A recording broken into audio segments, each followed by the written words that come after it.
헌법재판 얘기부터 해볼게요. 지금 다시 마은혁 헌법재판관 임명건이 다시 부상했습니다. 민주당이 또 마은혁 헌법재판관 임명하라고 하네요. 뭔가 상황이 바뀐 것 같고요. 그래서 최상목 대행을 압박하고 있습니다. 마은혁 임명을 촉구할 수밖에 없는 지금 상황, 어떻게 지금 변동이 있는지요? 박 대표님. 예. 마은혁과 관계해서 박찬대 원내대표가 오늘 을러댔습니다. 원래 최근에는 마은혁 임명과 관계해서 최상목 대행에 대해서 탄핵하겠다 말겠다 압박이 별로 없었는데 오늘 박찬대 원내대표가 원내대책회의에서 마지막 기회다. 이번이 마지막 기회다. 최상목이가 윤석열이 못지않게 죄질이 나쁘다. 이번이 마지막 기회다. 정확하게 내란에 부역하고 헌법과 법률을 위반하고 있는 거다. 단죄받아야 한다. 이런 말을 합니다. 대가를 치르게 될 것. 이건 뭐 저한테 하는 말인데 이런 말들을 하면서 마은혁을 임명하지 않으면 최상목을 탄핵하겠다고 다시 탄핵 카드를 만지작거리고 있습니다. 근데 원내대변인 윤종군 원내대변인 같은 경우는 뭐 민주당이 사실은 윤석열 탄핵 인용에 집중하기로 했으니 그 최상목과 심우정 검찰총장에 대한 탄핵 여부는 지도부가 판단하겠다라고 한 발을 빼고 있기도 합니다. 이거를 김현 대변인은 어떻게 생각하세요? 민주당이 진짜로 탄핵하려고 하는 걸까요? 아니면 공포탄일까요?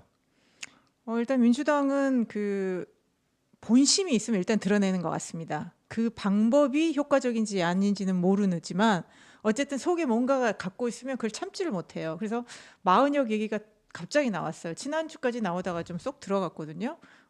왜냐면 마은혁 없이도 윤석열 대통령 탄핵이 인용이 될 것 같고 오히려 시간도 단축시킬 것 같은데 아닌가? 이러다가 혹시 대통령이 다시 살아나는 거 아닌가라는 위기의식이 저는 생겼다고 봐요.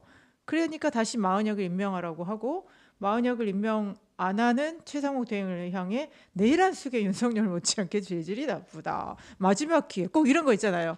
야, 너 이번이 마지막이야. 이번이 마지막이야 해놓고 그 다음에 뭐 못하는. 지금 뭐 최상목 대행에게는 뭐 혹독한 대가 아무리 얘기를 해도 그게 통하지 않는 것 같은데 지금 뭔가 지금 현재 기류가 민주당 볼 때 심상치 않다. 위기다. 그래서 마은혁을 넣어서 9명이 돼야만이 탄핵이 좀 안전하게 민주당이 원하는 방향으로 되지 않을까.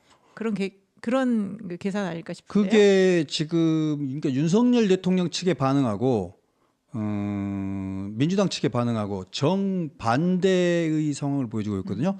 윤석열 대통령 측 같은 경우는 지금 뭐 정확하게 확인된 정보는 아닙니다만 정보에 따르자면 윤석열 대통령의 변호인단들이 변론 재개를 요청합시다라고 했더니 윤석열 대통령이 단호하게 변론 재개 지금은 하지 않습니다라는 말을 잘라서 했다고 하거든요. 물론 그러니까, 확인되지는 않았습니다. 그러니까 변론 재개가 계속 그 헌법재판소에 뭔가 따져보자. 그렇죠. 다시 변론을 거죠? 열어서 더 추가적으로 해주라라고 요청을 이게 원래 윤석열 쪽에 일관된 입장이었을 건데 그럴 필요 없다라는 말을 대통령이 오히려 변호사들을 말렸다. 그럴 필요 없다고. 그 말은 대통령도 무슨 정보가 있는 건가. 그러니까 헌법재판소의 기류가 어떤 건가에 아무래도 정보가 많겠죠. 그런 정보가 있는가라는 생각이 조금 들었고 동시에 민주당 그러니까 대통령의 구속 취소가 되기는 했지만 그렇다고 해서 그게 탄핵 심판과 직접 연결되지는 않는데 구속 취소에 대한 반응치고는 단식, 삭발, 시가행진, 천막농성, 뭐 철야, 비상대기 지금 이러고 있잖아요. 네. 엄청나요 지금. 민주당의 이 펄펄 끓는 듯한 이 과잉 대응 이건 역시 민주당도 역시 헌법재판소의 기류에 대해서 뭔가 흐름을 읽고 있는 건 아닌가 이런 생각이 듭니다. 그러니까요. 지금 아니 오히려 다급하고 막 해야 될 쪽은 윤석열 대통령 측인 것 같은데 그러게요. 오히려 거기는 좀 그 냉정하다 그럴까? 그런데 민주당은 지금 뭐 호떡집 불난 정도가 아니라 거의 그냥 집에 그냥 불이 타고 있는 그런 것 같으니까요. 그 지금 어떻게 민주당이 뜨거운지는 예, 조금 이따가 더 자세하게 보겠습니다. 그래서 어제 헌법재판에 대한 게 뭔가 좀 있는 것 같고요. 일단 이번 주에 그 윤석열 대통령 최종 판결이 날 것 같다라는 게 당초 예상이었잖아요. 애초에 왜냐하면 이제 한 예상이었죠. 2주 최종 변론에서 2주 후니까. 그런데 그 마흔역 얘기까지 마저 하고 네네네. 넘어가면 그러시죠? 그래서 마흔역 임명을 오늘 최상목 대행이 이제 국무회의가 있는 날이었잖아요. 네. 결국은 국무회의에서 마흔역과 관계된 이야기를 하지 않고 넘어갔습니다. 그 말씀은 아마도 누구죠? 그 한덕수 한덕수 총리. 대행이 네, 오기 네. 전까지는 본인은 안 하고 기다리는 수순이다. 그 뭐 최상목 대행으로서는 뭐 전혀 꿀릴 일이 없는 편안한 그런 수순인 것 같고요. 그러고 이제 이야기를 하시죠. 그러니까 최상목 대행이 뭐 민주당한테 굉장히 오랫동안 뭐 탄핵하겠다, 가만히 안 두겠다, 가장 협박은 많이 받았는데 결과적으로는 전혀 영향이 없는 게 최상목 대행인 것 같아요. 다른 사람들 막 협박하고 어쩌고 저쩌고 하는 거에 비하면 최상목 대행을 지금 탄핵시킬 수는 없잖아요. 그걸 민주당도 알고 있기 때문에 그렇죠. 최대한 그냥 뭐 소리는 질러 보는데, 아까 저희 안 나온 것처럼 소리 없는 아우성이라 소리 없는 그럴까요? 아우성이고 네. 빈총 사격이죠. 그러니까요. 빈총 사격이어서 최상목 대행한테는 타격감이 하나도 없다. 최상목 대행은 아마도 한덕수 대행이 복귀를 한다면 최상목 대행은 여러 가지 시나리오가 있는데 그만두실 수도 있어요.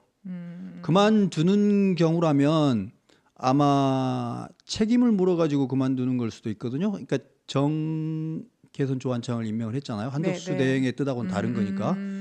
그런 것도 있을 수도 있고 또 하나는 뭐 시중에 떠도는 찌라시에 나오는 이야기입니다만 국민의힘 쪽에서 후보군의 하나로 후보군으로? 젊고 똘똘한 새로운 경제통? 종류의 새로운 종류의 경제통 그럴 가능성도 저는 배제할 수 없다고 생각합니다. 그러니까요. 그래서 뭐 최상목 대행은 뭐 이번에 어려운 시절에 전혀 본인이 손해 볼 그런 상황은 아니었다. 오히려 정치적인 무게감을 더 키운 것 같습니다. 한치도 흔들리지 않고 아무 미동도 하지 않는 게 가장 강한 모습을 보여줬다고 그러니까요. 생각합니다. 뭐 박지원 의원이 뭐 당신 말이야, 옛날 별명 뭐야, 짱구 아니야? 왜 짱구가 내란 수기한테 뭐 이렇게 빌붙어 있냐 이렇게 얘기했지만 얼마나 그 든든한 짱구 아닙니까? 똘똘한 짱구가 어쨌든 이 어려운 시기에 잘 버티고 있는 것 같습니다.